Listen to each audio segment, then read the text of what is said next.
those of you that wish to turn on your videos to do so, and nice to connect with some people visually as well.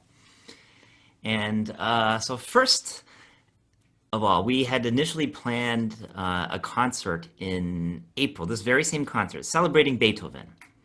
And with the same personnel, and for obvious reasons due to the pandemic, we could not proceed with the concert. So we're thrilled to be able to offer it to you tonight. This particular performance was recorded exclusively for this series, the Unity Chamber Music series, and this marks our official opener of the season.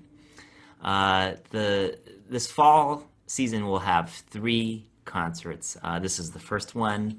The Avalon String Quartet will be on the next program. And the third program is a holiday concert that features us as Duo Diorama. So before I turn it over to Minghuan, who's going to ask some questions, I want to invite people to think of questions they may want to ask some of these musicians who are all in attendance, and they can gradually turn on their videos and speak when it's time. And these questions can relate to anything about the music, about the process of recording, what it's been like being a musician during these times. But I will say one more thing. Usually when we have a concert such as this, the musicians stay quite focused, and the audience members, there's a bit of a kind of a hushed silence as they sit in anticipation. We thought maybe we'd flip the script and start off by getting to know the musicians and getting to talk to them. The kind of thing which is usually not as possible in real life concerts, because the musicians want to be in that special space where they're more focused and quiet rather than engaging with the public. So we have this chance now to actually pick the brains of some of these musicians and think about what it is that drives them and what they think about before we actually listen to the performance itself. So let me turn it over to my lovely wife and fellow co-artistic director of the Unity Chamber Music series. This is Minghuan Xu. Good evening, everyone. Thank you so much for joining us tonight, and we're so happy to have these 5 wonderful musicians with us tonight. We'll start with a short conversation, as Winston just mentioned, and then we'll go ahead and play their music for you. So please, let's welcome pianist Kwang Hao Huang, oboist Will Welter, clarinetist Susan Warner, horn player David Griffin, and bassoonist Dennis Michael. Hello, everybody. All right, so I guess I'll go ahead with my first question for you guys. Kwang Hao, you know, we know you for so many years, and you're practically our Oak Park neighbor, and we live in the city together here. And then the 4 wind players, and you all cover major orchestras in the city, Chicago Symphony Orchestra and Lyric Opera. So because of the pandemic, our way of making and performing music have changed so much. At first, there was nothing, and we all went silent, musically speaking. Then we gradually finding different ways to bring music back to life through virtual live streaming concerts or pre-recorded broadcast concerts like this. So how did you guys deal with this sudden change since March? Was it challenging for you all?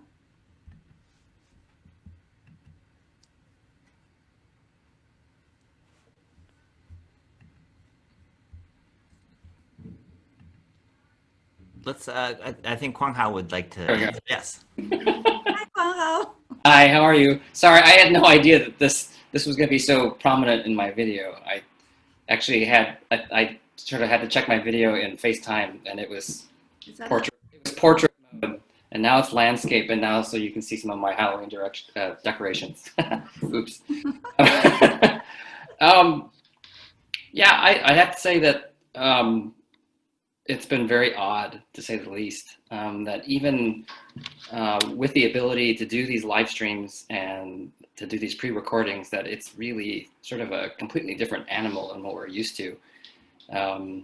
You know, I think most of us feel the same way, that, you know, there's nothing really like a live performance when you're in the room with your audience.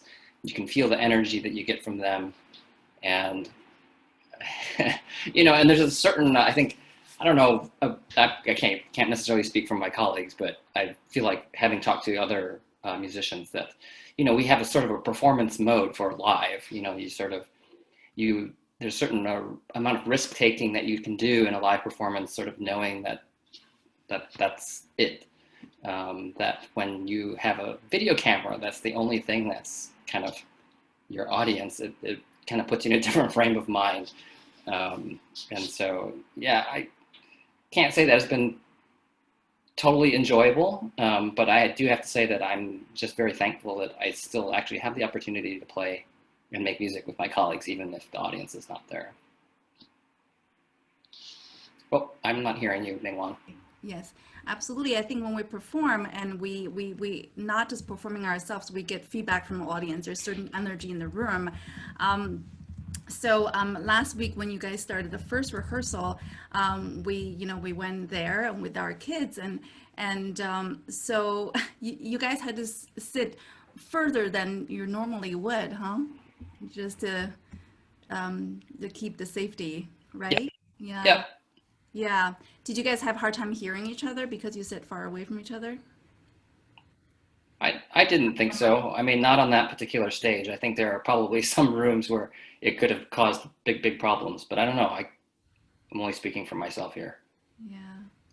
Yeah, I felt that it was a little hard to hear, but because we were in that sort of more enclosed space on the stage, there's a little deader back there, a little clearer sound. If we would have been everybody down on the floor in the big part of the room, it probably would have gotten kind of confusing, but I think we could hear each other pretty well.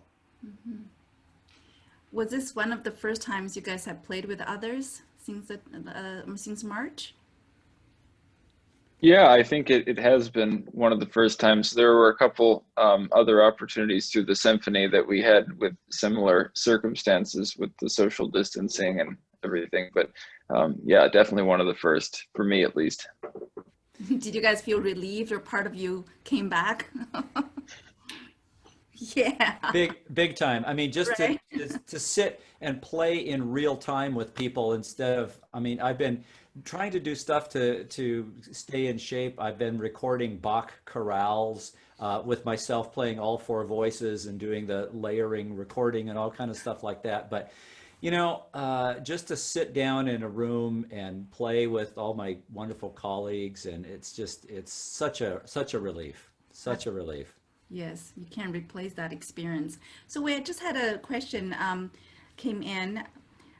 Beethoven faced a lot of challenges in his life, but how do you think he would have navigated through the challenges of this pandemic? Wow. About his politics. Great question. Yes. Well, I mean, Beethoven, famously struggled with his deafness and with a lot of other challenges. And if anybody would have been up to powering through the pandemic, I would give Ludwig my vote. Yeah, a great force of will. Yeah, absolutely. I just wanted to mention one thing. The musicians that are here, I believe we also have Susan Warner and David Griffin. They're not able to join us on video because they are on the road right now. But I welcome everybody to scroll through the chat, which has more detailed information about the musicians performing tonight and their biographies. Yeah. Maybe Susan, maybe they're here. I mean, maybe they could hear us and join the conversation. Sue and Dave, if you are there, please feel free to chime in. They are actually, I think they're somewhere camping, which I think it's incredibly necessary during this time. We always have to get outdoor and to try to get fresh air, before the weather gets too cold. So, and they're a married couple, like Winston and I, and I wish we could hear them because I wanted to ask them if they've been playing clarinet and horn duets together. But next time. Well, if they're not able to chime in right now, I can answer a little bit of that for you on their behalf. All right. They live here in Oak Park as well, and when the pandemic began, they went out on their front porch every night and would do some kind of musical presentation for the people on their block. And sometime they'd get friends to come in and play with them, and a lot of times it was just their family. You know, they have two kids, both of whom are very musical, and so they developed that tradition in their neighborhood, and they did like tons and tons of concerts, which culminated, if I could say so, in inviting a whole bunch of their colleagues from Lyric Opera and from the CSO to come out. And we did a traditional sort of band concert in their front yard. And we were all Wow. socially distanced, and they got a friend who's a conductor to come out and lead this and brought his music out. And we all basically sight read a band concert with Stars and Stripes Forever and like that was for a Wow. while a sort of it had a presence in the on the internet, let's say. Well, I'm sure that the neighbors and people who heard you probably appreciate that so much because this summer it was such a drought for all of us, musically speaking, and just to bring music to the neighborhood, that's amazing. So please, next time, let us know. We'll, Okay. we'll come over and hear you guys too. So speaking of Oak Park, and Will, I know you live in downtown Chicago, right? Yes. Yeah. And so, and the rest of us all live here in Oak Park. And so, how long have you guys all been here in Oak Park? Oh my gosh. I've been here almost 20 years. Wow. Hmm. And how about Dennis? Oh, yeah, sorry. I was just reading an email that came in. Dave and Sue say that they need to be unmuted to be able to join the conversation. I've been here a little over 20 years. Yeah, 98. We moved to Oak Park. Uh-huh. So we're trying to unmute them. And so is that possibly maybe this one? It's What is their the name? last four numbers are 4884. Ah, okay. So I don't give their Numbers. personal information to the Right here. world here. Yeah, unmute. There we go. Okay.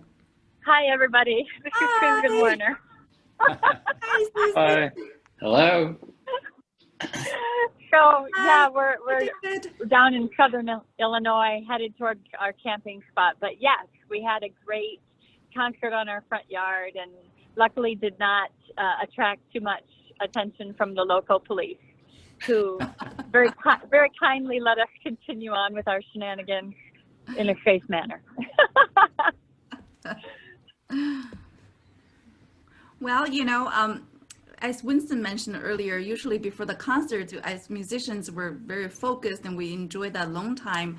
This is, must be a very interesting experience for you guys to talk to us right before it's being broadcasted, the concert, and you're probably going to watch yourself and have almost having this out of body experience. Right. Yeah, Winston and I, we've done this a few times watching ourselves in virtual concerts, and we both felt after that, we literally felt like we played, and we'll reward ourselves by ordering a pizza. Oh, great. I think we'll reward ourselves by making s'mores tonight when we Oh my God, Oh. you're making us jealous. Dave. Yeah. No, I just want to say it's been such a pleasure playing with this group. When you have 5 people who sit down to play an old war horse like this, it quickly becomes evident that you'll share some common values. Like, it was very clear to me that everyone wanted to first and foremost honor Beethoven's intentions about the piece. We were all very serious about that as a top priority, but in personal interpretation, it was just such an easy group to work with, because everyone was very deferential to other people and understanding the relative importance or unimportance of their line at that moment. So I think that'll come through in the performance, in that it's very easy to follow the important melodic lines while the others really support the overall picture. I just am sorry we couldn't play at Unity Temple.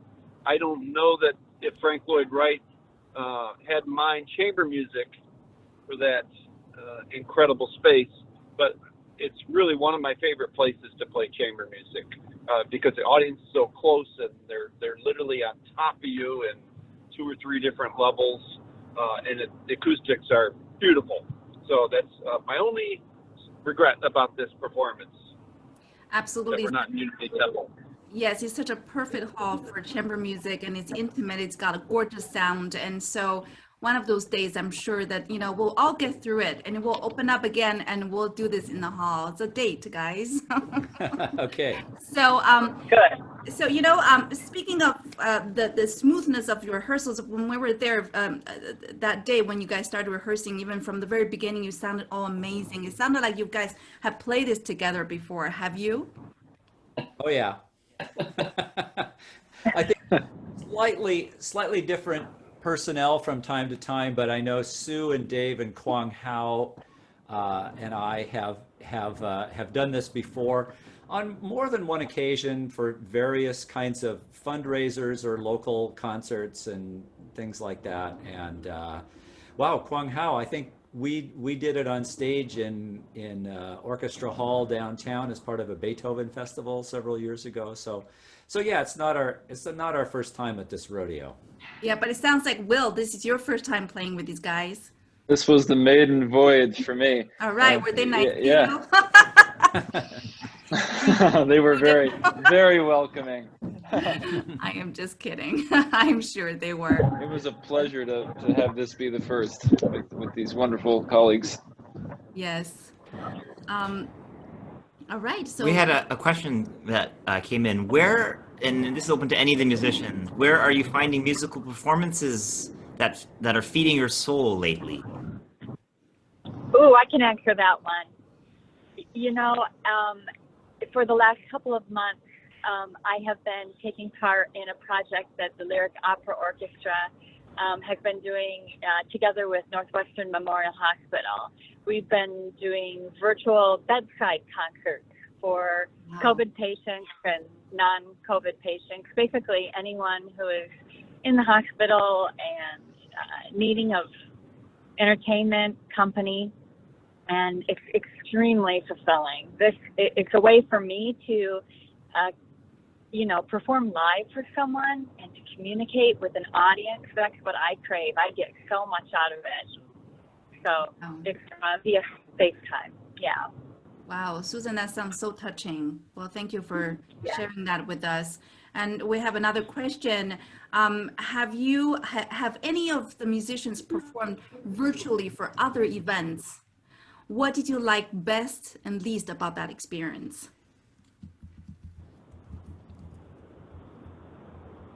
I guess I will take that. Yes, done quite a lot of it lately, and I guess the best thing is if something goes terribly wrong, you can have another crack at it, and I guess that's also the worst thing about it. That sort of plays off of what Kwang Hao had mentioned, where you don't have that electric connection with an audience. You're just sort of putting it out there, and so you sort of have to find that within yourself to get in performance mode. But I think it's a good idea. I certainly miss playing for the audience, though. Absolutely. And speaking of, earlier we mentioned Beethoven, and tonight's piece, Beethoven Quintet for Piano and Winds. So it's Opus 16, one of his earlier works. Dennis, would you tell us more about the piece? Yeah, just a little bit about it. Beethoven was 26 when he wrote it, and Beethoven famously, as a composer, took a long time until he was really the Beethoven that we think of from the later pieces, and he struggled.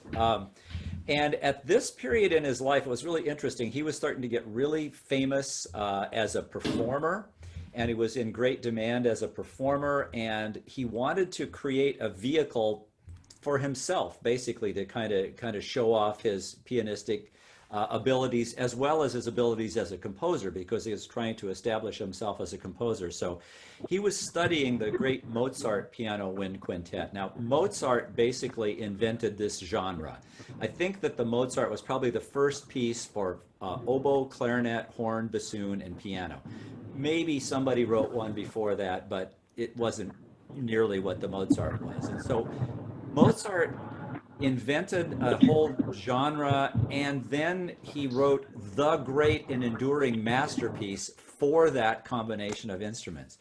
And it was only 12 years after that that a young Beethoven, came across the piece and was studying it and was fascinated by it. And so I think he said, I can do that.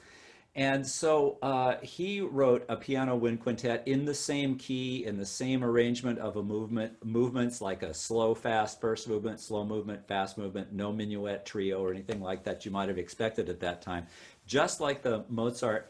But he wrote it obviously in his own language, and so it's a different piece than the Mozart, but it's clearly sort of modeled after it.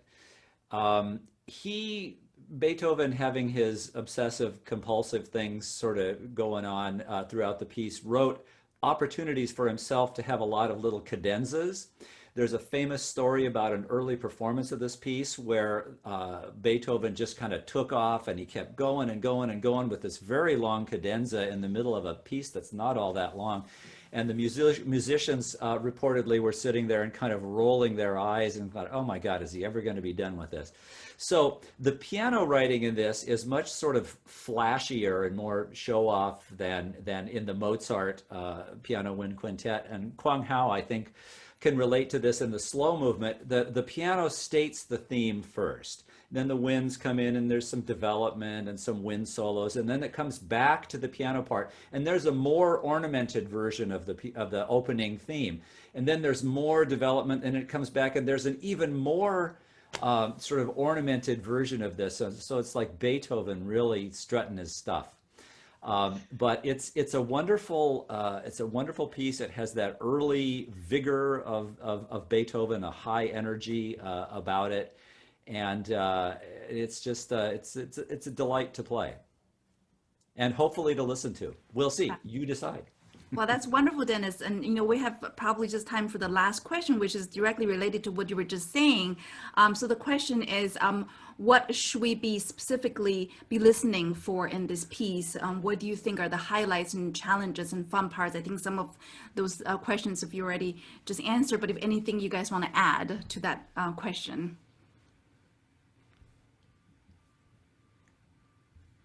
Anybody else? I got some ideas. One thing is very interesting is that Beethoven, even though it's an early piece for him, he goes into some really different and unexpected keys all of a sudden, and he gets pretty far afield for this early point in his career. So that's interesting. I think the slow movement has great solos for all of the individual wind instruments. That's to me a highlight. There's beautiful things, beautiful writing for the horn, oboe, even the bassoon gets a melodic passage. And the last movement is just kind of, it's just what I think is the highlight of the piece. It's just sort of rollicking fun. It's kind of like a hunting, galloping kind of theme, and it's just a lot of fun. You wanted to add something? Do you have to unmute? Kwang Hao, you are muted right now. Yeah, sorry, I muted myself and then I couldn't unmute myself. No, I just wanted to reiterate what Dennis was saying, which is that I think he has done a really good job of being very equitable. I mean, even though it's sort of a vehicle for him at the piano, but I do think that he gives equal opportunities for all of the instruments, which is kind of nice. So I think we'll start with this performance, and I believe we've had the pleasure of watching it. It's a wonderful performance, but I believe the musicians themselves have not seen this video yet, so they're watching themselves for the first time in this performance also. So well, thank you so much, you guys, for joining us, and just it's really fun just to see you guys and talk to you, and Thank you for sharing with you your insights and taking time with us. So now we'll be playing your video.